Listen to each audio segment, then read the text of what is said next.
Conexión con Dios. Primera de Tesalonicenses, capítulo 5, versículo 18. Y quiero tocar un tema en esta mañana que lo he titulado Siempre gozosos. ¿Cómo es el tema de hoy? Dígale al que está a su lado, siempre gozosos. Primera de Tesalonicenses 5, 18. Dice la palabra, dad gracias, ¿en qué? Dad gracias en todo. Hasta por las cosas malas, ¿no? Dad gracias en todo, porque esta es la voluntad de Dios para con vosotros en Cristo Jesús.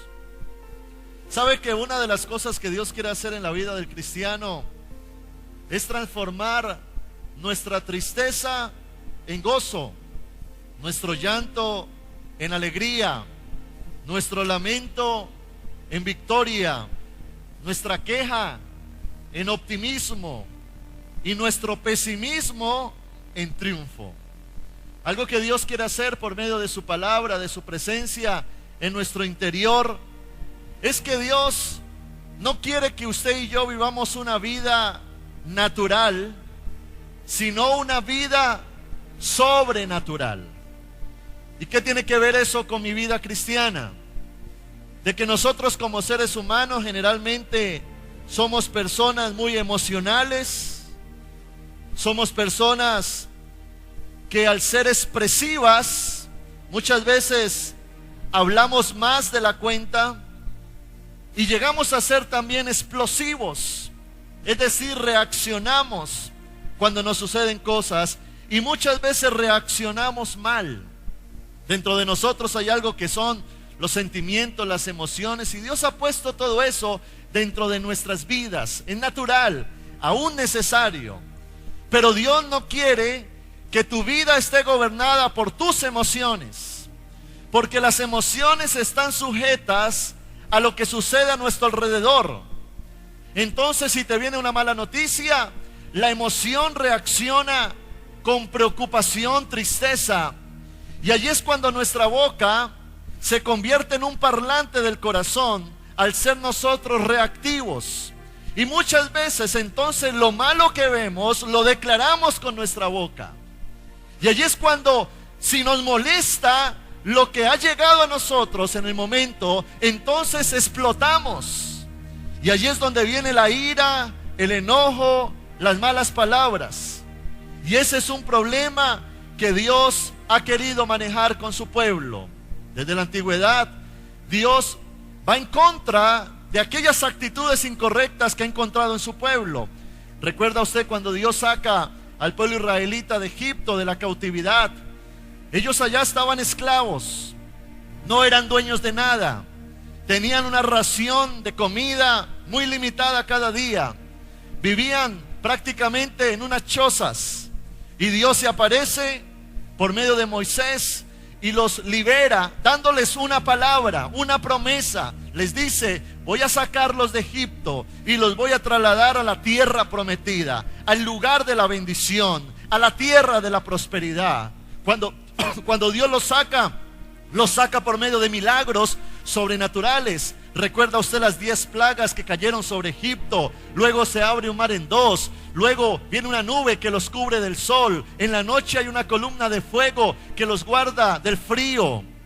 Sale, hermano, agua de las rocas. Cae maná del cielo. Y Dios comienza a manifestar su gloria a ese pueblo. Un día los lleva a inspeccionar la tierra prometida y mandan 12 espías. Y van esos 12 espías y entran a Canaán. Pero ¿sabe algo?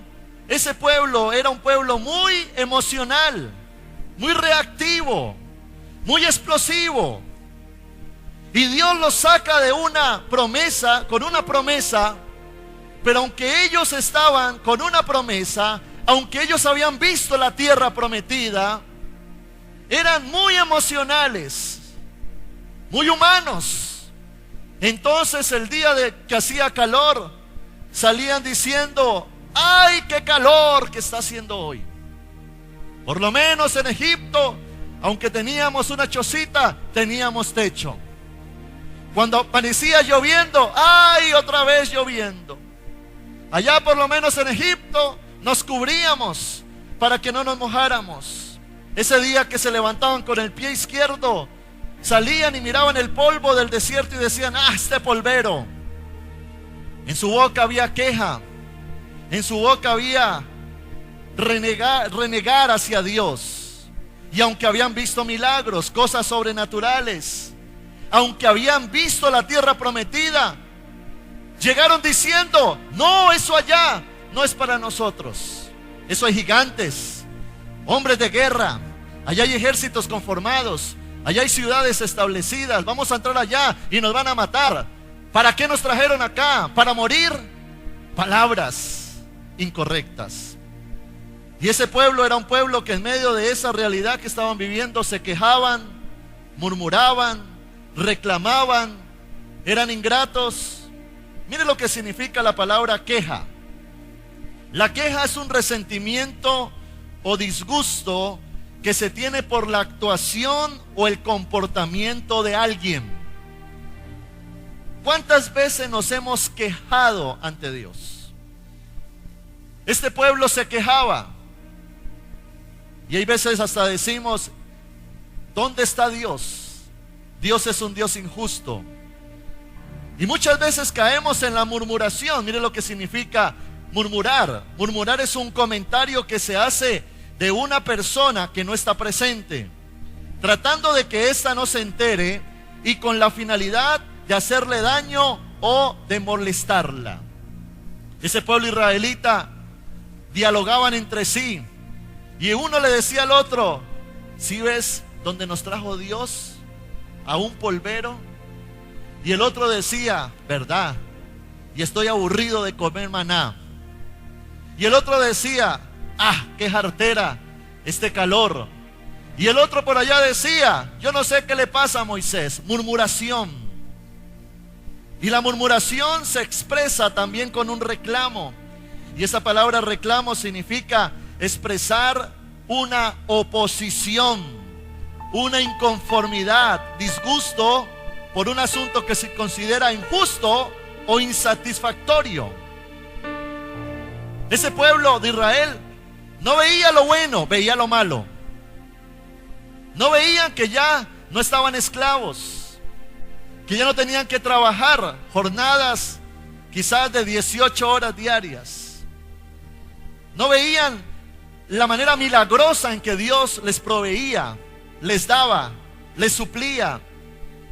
Y eso que ellos hacían delante de Dios manifestaba una actitud ingrata.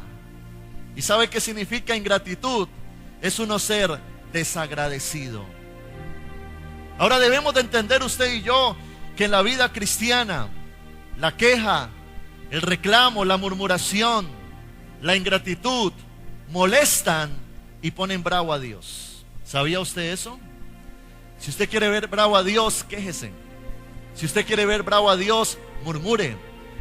Si usted quiere ver bravo a Dios, sea ingrato.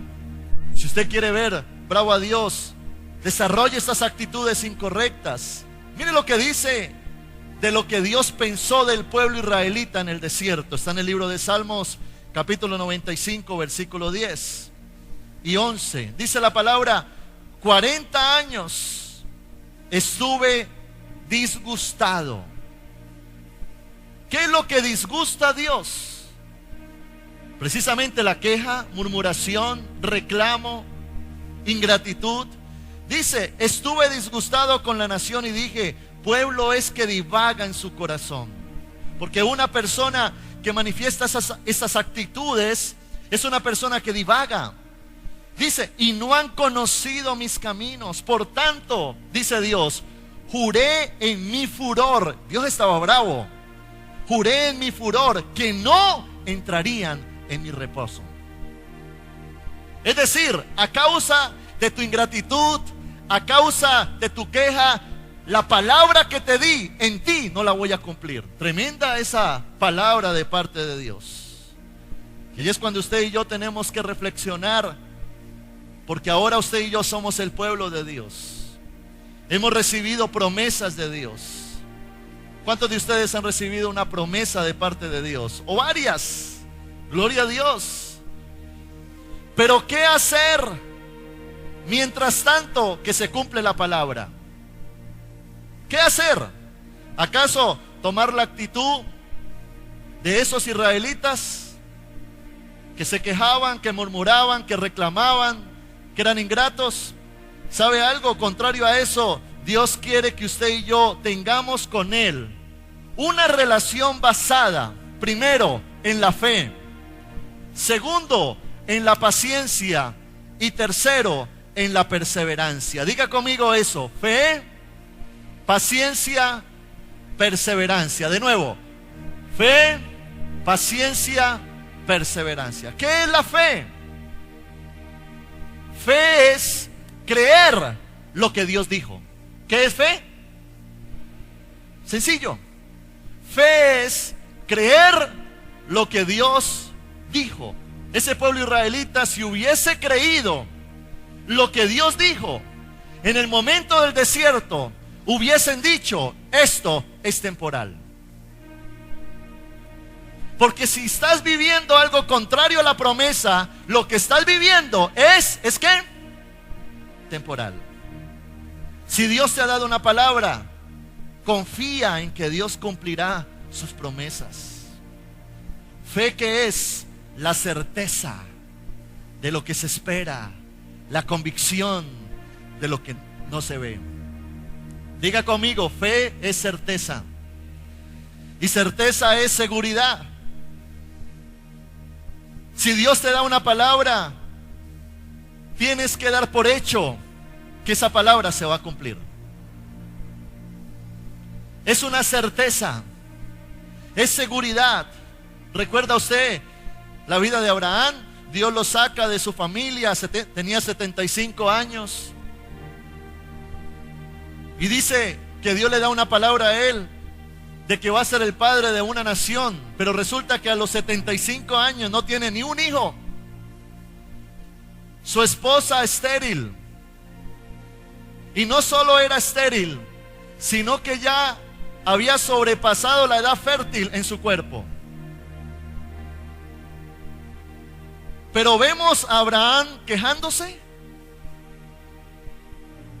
Dice la palabra de que Dios le da la promesa a Abraham a los 75 años. E Isaac nació a los 100 años. ¿Cuánto tiempo le tocó esperar a Abraham para que se cumpliera una promesa? ¿Cuánto? Usted es muy inteligente. Fue al colegio. 25 años. Y dice ahí en Romanos capítulo 4, dice que a pesar de la impotencia, a pesar de la esterilidad de Sara, a pesar de la realidad humana, dice, no dudó. Antes bien dio gracias. Y creyó a pesar de que no había esperanza. ¿Cuál es nuestra tarea entonces en los momentos donde parece ser que las cosas no se dan? ¿Quejarnos? ¿Murmurar? ¿Ser ingratos? ¿Reclamar? Me gusta mucho lo que dice el libro de Habacuc, capítulo 3, versículo 17. Dice la Biblia: aunque la higuera, ¿se conoce ese versículo? Aunque la higuera, ¿qué? No florezca, ni en las vides es donde se produce la uva, en las vides no haya fruto, aunque, diga conmigo, aunque falte el producto del olivo y los labrados no den mantenimiento y las ovejas sean quitadas de la majada y no haya vacas en los corrales. Verso 18, con todo, diga conmigo, con todo, yo me alegraré en Jehová y me gozaré en el Dios de mi salvación.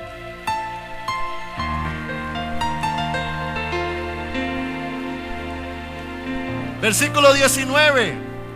Jehová el Señor es mi fortaleza. Jehová el Señor es mi, ¿qué? El cual hace mis pies como de ciervas y en mis alturas me hace andar. Lo que vemos no debe de determinar lo que decimos.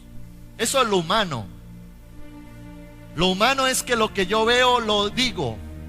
Si yo veo miseria, proclamo miseria. Si yo veo escasez, declaro escasez. Si yo veo enfermedad, declaro enfermedad. Si yo veo, hermano, ruina, declaro ruina. Si yo veo un hogar destruido, declaro, porque es la realidad humana, es lo lógico. Pero el apóstol Pablo dijo, yo no camino por vista, yo camino por fe. Es decir, yo declaro no lo que veo, sino lo que creo, lo que está en mi corazón. Diga el pobre, rico soy. Diga el débil, fuerte soy. Aleluya. Dale fuerte ese aplauso a Dios.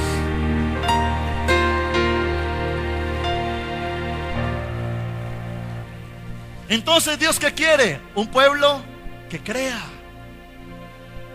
Que crea. Que crea. Pero también en segundo lugar, Dios quiere un pueblo que sea paciente. Diga conmigo paciencia. ¿Y qué es paciencia? Paciencia es saber esperar. ¿Qué es paciencia? Saber esperar.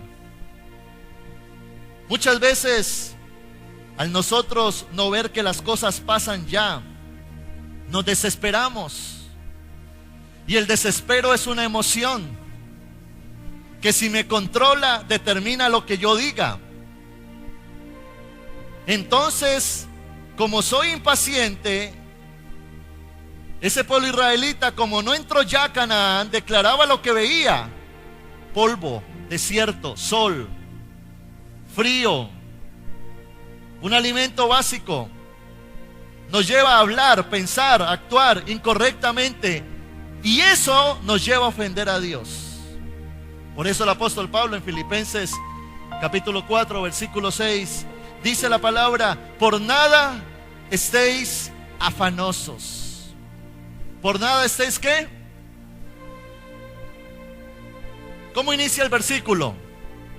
Por nada. Dios da una palabra, pero no te dice la fecha de cumplimiento. Entonces dice el texto: por nada estéis afanosos, si no sean conocidas vuestras peticiones. Vuelva su reclamo, petición. Vuelva su reclamo, petición. Y vaya a la presencia de Dios. Dice: sean conocidas vuestras peticiones delante de Dios en toda oración y ruego, pero con acción de gracias. Dios está diciendo: a mí no me venga con queja, a reclamarme cosas, resentido. No, entre a mi presencia primero valorando todo lo que yo le he dado hoy, dándole gracias al Señor, dándole gracias al Rey. ¿Será que hay muchas cosas buenas por las cuales darle gracias a Dios hoy? ¿Será que usted tiene un motivo para darle gracias a Dios hoy?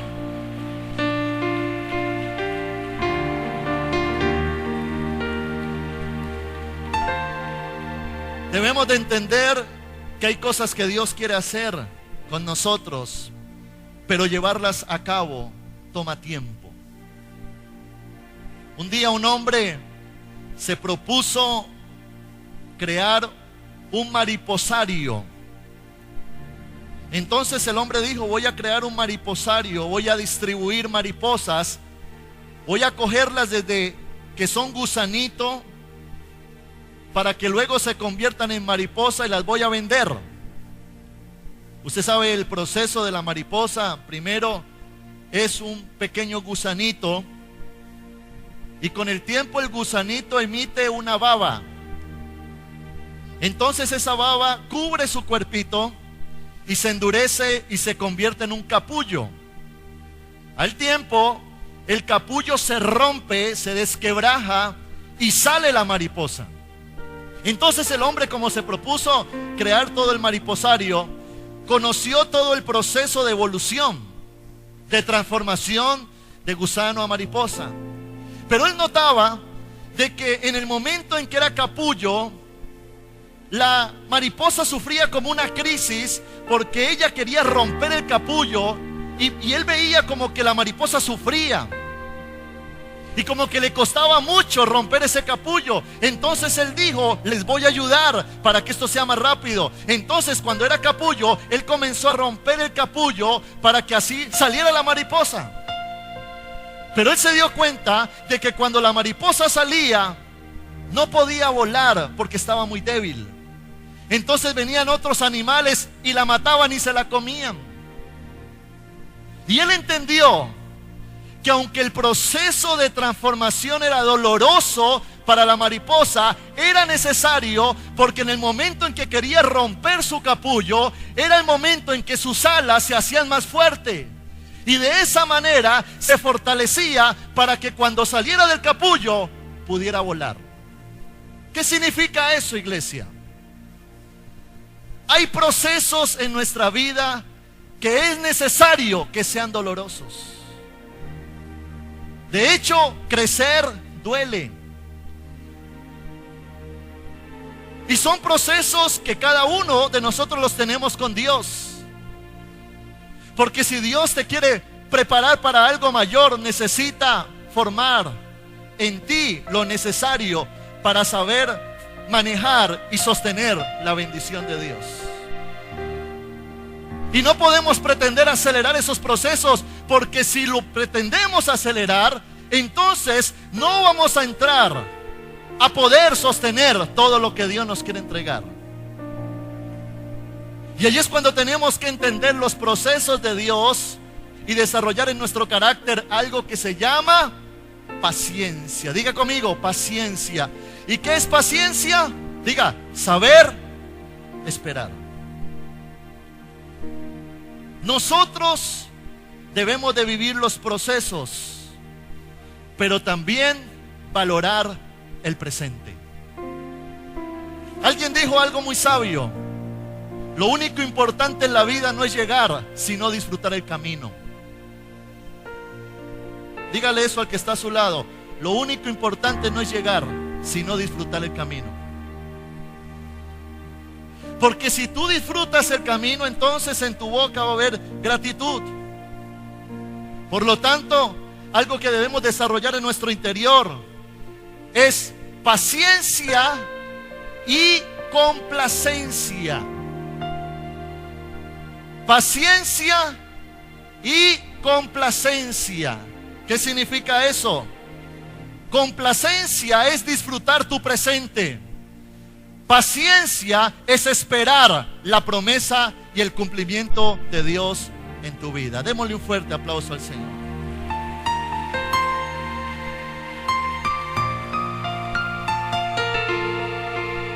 La complacencia nos lleva a disfrutar el presente. Y como bien dice la palabra, el presente es un regalo.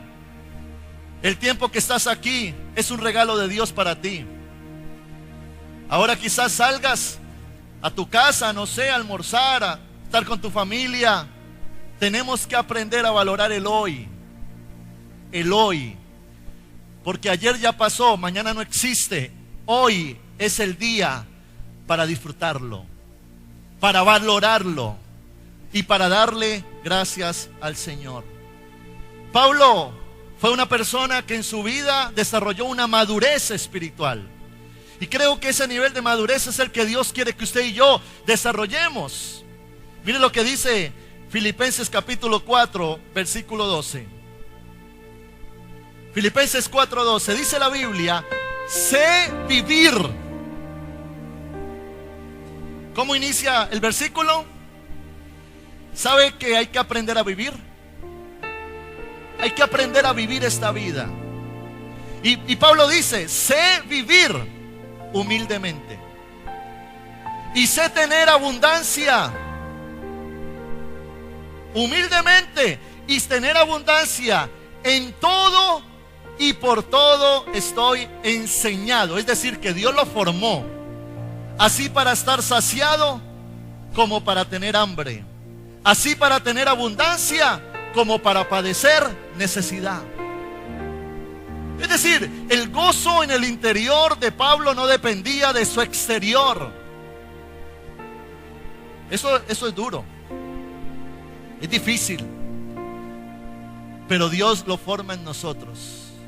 Dios lo forma en nosotros. Y algo que Dios quiere escuchar de tu boca es gratitud. Es que tú estés gozoso. No sé cuál sea tu realidad hoy, pero tu realidad hoy no puede determinar tu gozo, tu felicidad. No puede determinar esa palabra que Dios ha puesto en tu corazón. Dice la Biblia, hoy quiero que estés gozoso. Hoy es tu presente, quiero que estés alegre. Hoy quiero que disfrutes el hoy. Quiero que disfrutes lo que tienes hoy. Y que en todo, en la abundancia o en la escasez, seas agradecido con Dios.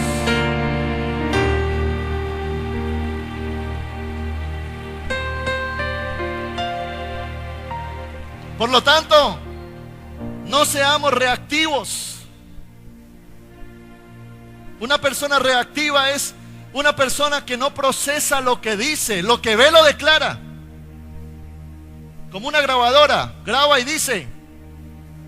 No, lo que vemos tiene que entrar en un procesamiento de mi ser interior. Y los ojos dialogan con la mente dialoga con el corazón.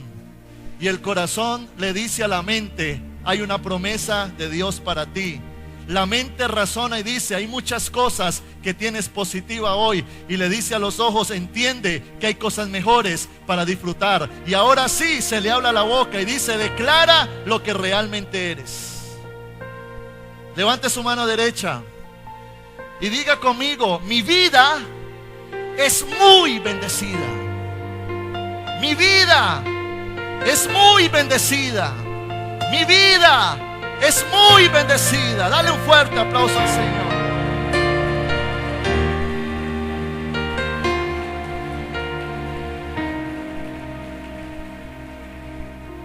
Por lo tanto, tenemos que ser pacientes, prudentes, gozándonos.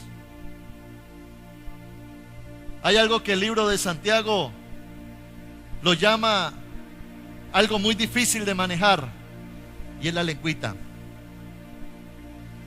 Unos la tienen más larga que otros, pero ¿sabes algo? Tu mente y tu espíritu debe gobernar tu lengua. Usted es el que decide lo que dice su boca, y usted es rey de su silencio, pero esclavo de sus palabras. Y note que la Biblia dice que Dios se enfureció con el pueblo. A Dios le dio piedra lo que el pueblo decía. Y en su furor dijo, no los voy a bendecir. Que vivan lo que declaran. Así es que usted y yo, ¿qué pasa? Tenemos una boca profética. La boca no debe de declarar lo que ve, sino lo que quiere ver. La boca no declara lo que ve, sino lo que quiere ver. Y ahí es cuando nuestra mentalidad cambia. En tercer lugar, vivir una vida con perseverancia. ¿Qué es perseverancia? Ser constantes, ser persistentes, ser incansables. Es decir, Dios me dio una palabra a mí. Yo voy a esperar, pero voy a perseverar hasta verla hecha una realidad en mi vida. Es no rendirnos en el proceso. ¿Cuánta gente se devuelve, hermano? ¿Cuánta gente se aparta? Vuelven al mundo, vuelven a Egipto. Desisten. No luchan hasta el final. Y usted y yo tenemos que llegar a la meta, pero sin renegar. Tenemos que intentarlo hasta verlo realidad, todo lo que Dios nos ha prometido. Había un hombre que tenía un pequeño barco y dentro del barco tenía una pecera. Y en la pecera habían 2 pececitos. Entonces el hombre salía con su barco a navegar y los 2 pececitos veían allá afuera un mar gigante. Entonces los 2 pececitos hablaban, así como hablan los pececitos. Y entonces uno le decía al otro: ¿qué es eso? Y el otro decía: yo no sé, pero parece mucha agua. Y uno comenzó a decirle al otro: ¿vos te imaginás? Era caleño el pez. ¿Vos te imaginás nadando allá? Y el otro decía: ¿cómo se le ocurre? Nosotros fuimos creados para esta pecera pequeñita. Pero el otro decía: no, hay algo mejor que la pecera. Y un día ese pececito se saltó de la pecera y cayó fuera de la pecera y comenzó a saltar, queriendo ir allá a la orilla para saltar al mar, pero se estaba muriendo. Y el pececito acá en la pecera decía: ay, se va a morir, se le está acabando el oxígeno. En eso el dueño del barco vio eso y tomó al pececito y lo volvió a echar en la pecera. Cuando entró a la pecera respiró y el otro le dijo: ¿sí viste? Nosotros fuimos creados para la pecera, no lo vuelvas a te vas a morir.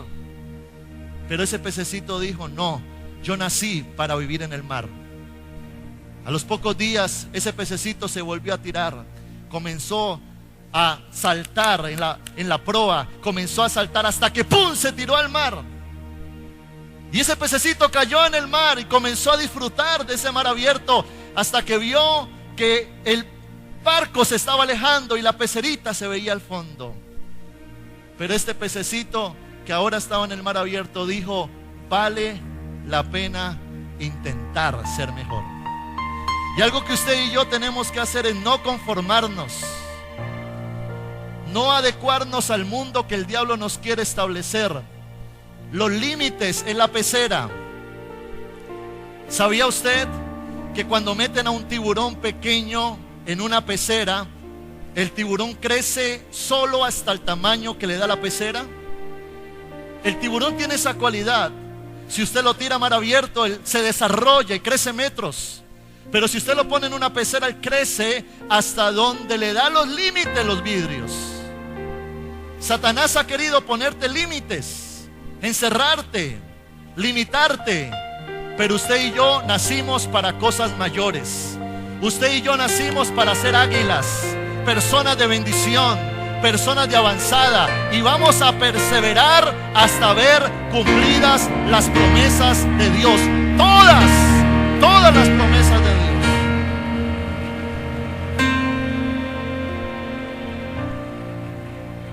Hay momentos que en ese caminar diario creemos que Dios no está.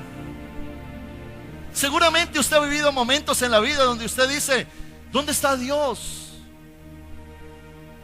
¿Por qué Dios permite esto? Dios no contesta mis oraciones. Dios no cuida de nosotros. Pero hay una palabra que está en la Biblia que nos lleva a entender quién es Dios para nosotros, en nuestra vida, en nuestro diario vivir.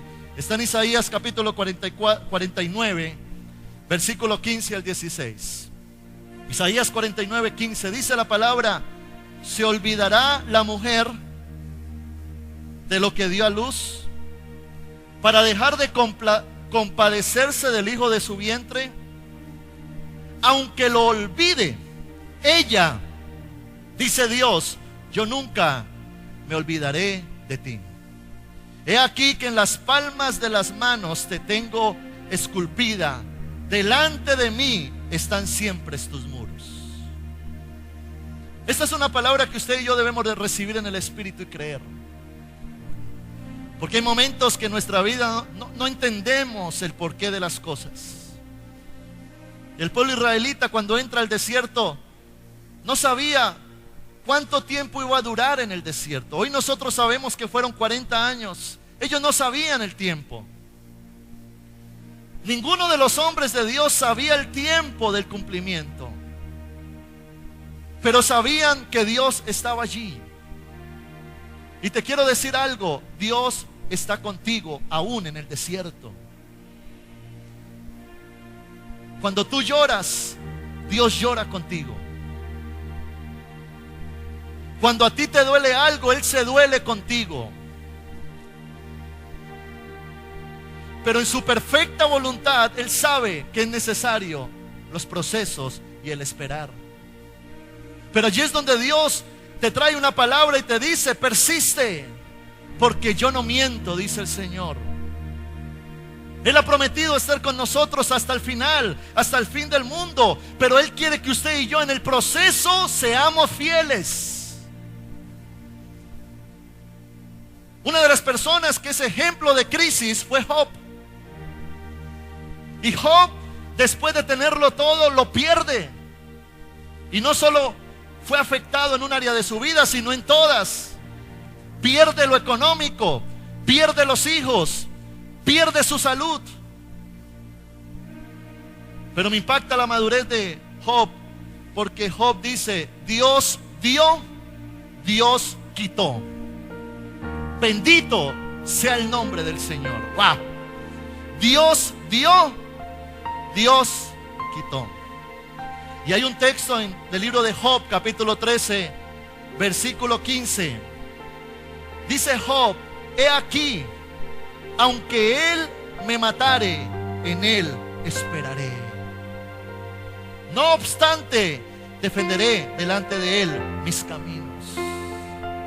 Esa es una confianza en Dios sobrenatural, que nos hace entender que Dios está con nosotros aún en los momentos más difíciles, cuando no comprendemos las cosas, cuando se cometen injusticias, cuando no sabemos el porqué de cómo suceden algunas cosas en nuestra vida, en nuestra familia, el por qué pasan cosas en nuestra salud, en nuestra economía. Allí es cuando dice la palabra: aunque pase lo que pase, en Él esperaré, en Él esperaré, en Él esperaré, en Él esperaré, en Él esperaré.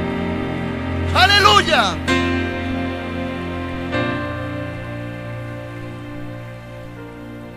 Y más bien en esos momentos Dios nos exhorta. Y mire lo que dice Colosenses capítulo 4, versículo 2. Dice la Biblia: en vez de usted quejarse, reclamar, murmurar, ser ingrato, Colosenses 4:2 dice: perseverad en la oración, velando en ella con acción de gracias. ¿Qué tenemos que hacer en los momentos de dificultad? Meternos a orar. No permita que sus emociones lo gobiernen. No lo permita. No permita que tu boca sea un instrumento de iniquidad, y mucho menos un instrumento que enfurezca a Dios, que desagrade a Dios. Más bien, dice el apóstol Pablo: perseveren en la oración con acción de gracias. ¿Por qué? Porque Dios quiere una relación donde aprendamos a valorar todo lo que Él ha hecho por nosotros. ¿Sabe algo? Lo más importante que usted puede alcanzar en la vida, ya lo tiene. ¿Y sabe qué es? Cristo en su corazón y ser salvo.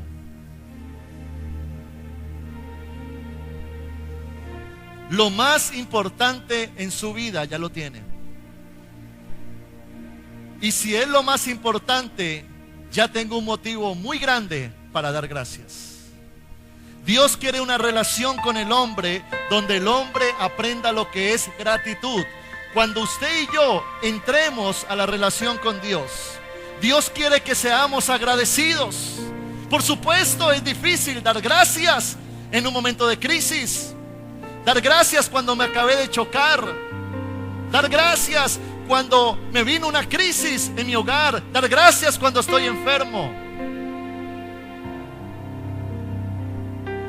Pero Dios quiere que en medio del choque del carro, aunque el carro se dañe, tu familia está bien. Y tienes mucho por qué dar gracias a Dios. Señor, gracias porque tú me cuidaste. La Biblia dice en el Salmo capítulo 100, versículo 4: entrad por sus puertas con acción de gracias, por sus atrios con alabanza, alabadle, bendecid su nombre. Hace alusión al tabernáculo de reunión donde moraba la presencia de Dios en el Antiguo Testamento. Entonces el pueblo iba al tabernáculo a tener relación con Dios, y lo primero que tenía que hacer era abrir las puertas del atrio. Y Dios dice: si ustedes van a entrar a mi presencia, lo primero que quiero oír de su boca es gracias. Vienes con una petición, entra dando gracias. ¿Qué es lo que tenemos que hacer en la relación con Dios? Primero que todo, ¿hacer qué? ¿Quejarnos? No. Dar gracias. Gracias tiene que ver con gratitud. Y dice: y entren por sus atrios con alabanza, es decir, exaltación. Alabadle, gócense en su presencia, bendigan su nombre, reconozcan que es bueno y para siempre es su misericordia. Aprendamos del apóstol Pablo, un hombre que le quiso servir al Señor con amor y compasión. Pero un día estaba con su amigo Silas, un compañero de ministerio, y por predicar la palabra los apresan. Y dice que los meten a la profundidad. En el tiempo antiguo, las cárceles eran subterráneas, eran como cuevas. Y según los historiadores, a Pablo lo meten como en el cuarto piso. En el cuarto piso es donde es más oscuro, donde hace más calor, donde huele más hediondo, donde hay más animales, roedores. Y allá lo apresan a Pablo junto con Silas y lo meten, oiga pues, y lo meten no por hacer algo malo, sino por hacer algo bueno, predicar el evangelio. Pero mire lo que dice la Biblia, Hechos capítulo 16, versículo 25. Dice la palabra: pero a medianoche. ¿A qué horas? ¿Sabe que la medianoche es la hora donde la noche es más oscura? Dice la Biblia: pero a medianoche, orando, Pablo y Silas, ¿qué hacían?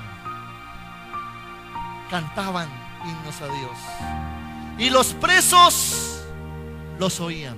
Oiga, tremendo esto es muy relevante, muy revelador. A medianoche, ¿qué tenemos que hacer? Escuche esto. ¿Qué tenemos que hacer cuando la noche es más oscura en nuestras vidas? Orar y adorar. Orar y adorar. Y dice que ese acto lo hacían público. Así como tu queja es pública, haz que tu adoración a Dios sea pública.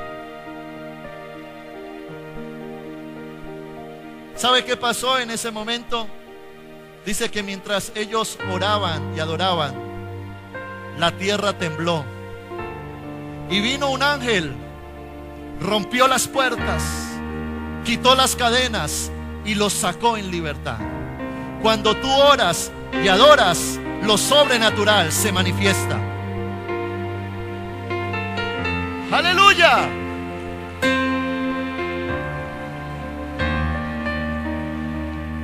¿Y sabes por qué tienes que orar y adorar?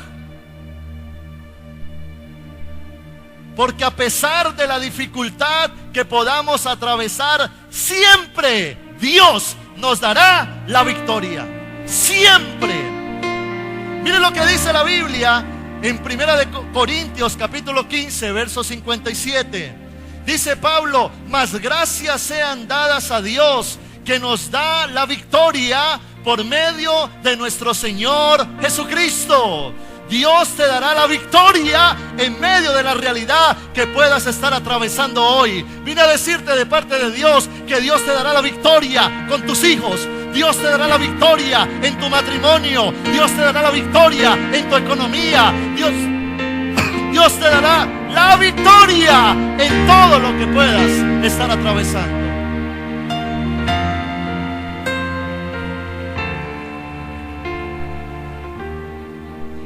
Pero ¿sabes qué le gusta a Dios?